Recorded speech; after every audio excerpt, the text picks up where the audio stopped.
متابعيني الاعزاء، ازيكم؟ عاملين ايه؟ يا رب تكونوا بخير.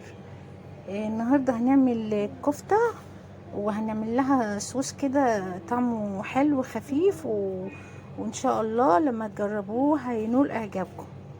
دي لحمه مفرومه معايا، فيها طبعا 2 بصله انا عصره ميتهم، وطبعا بقدونس، و2 فلفل اخضر، وبعد كده تبلتهم ملح فلفل كمون، بهارات، لحمة بابريكا، وحطيت طبعا بيضة عشان خاطر عملية التماسك تبقى ماسكة نفسها، و2 معلقة دقيق، وبقوا معايا بعد ما صبعتهم بالشكل ده. طبعا حطيتهم في التلاجة يعني نص ساعة يمسكوا نفسهم شوية، وبعد كده بدأت احمر كده.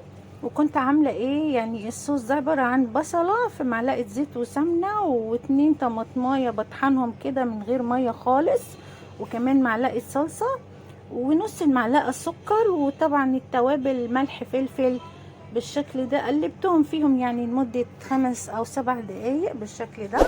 بيبقى طعمهم جميل جدا، وبتبقى طعمها مسكر كده وحلوة، يعني الخلطة دي بتخليها طعمها لذيذ بالشكل ده. ألف هنا وشفا اللي جرب.